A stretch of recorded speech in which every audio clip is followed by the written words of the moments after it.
सुप्रभातम भैया बहन। आज की कक्षा में आप पार्ट 17 आपका कल स्टार्ट हो चुका है और आज हम इसे वर्ण को अलग अलग करके पढ़ना सीखेंगे। जैसे कि कल की कक्षा में आपने सीखा है अक्षर पे, वर्ण पे मात्रा लगाकर उसका उच्चारण। जैसे क में दीर्घकार, सबसे पहले तो यह पहचाने दीर्घों की मात्रा कैसे लिखी जाती है। और दीर्घ ऊ है, यानी दीर्घ मतलब होता है लंबा, तो इसका उच्चारण थोड़ा ज़्यादा समय होगा। जैसे हर्षऊ से ज़्यादा टाइम इसमें लेंगे, ऊ इस तरह से बोलेंगे। और इसका उच्चारण करते हुए हम जो अक्षर यहाँ दिए हुए हैं यह अलग है।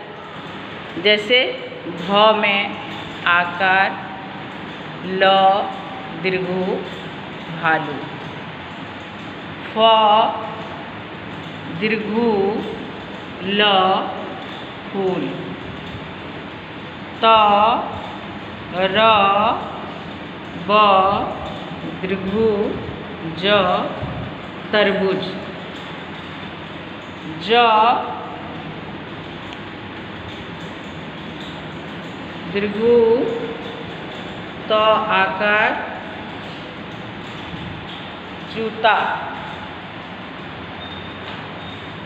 च दीर्घू ह आकार चूहा, क ब दीर्घू त र कबूतर।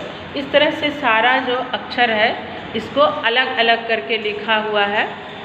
और इसलिए हमने ऐसा आपको काम भी दिया है, किताब में भी दी हुई है कि आप जब अक्षर को अलग कर देते हैं तो मात्रा की पहचान भी आपको हो जाती है। आप जो भी इसमें दिया जा रहा है इस उच्चारण को आप सीख रहे हैं और पहले भी कुछ सीखा हुआ है।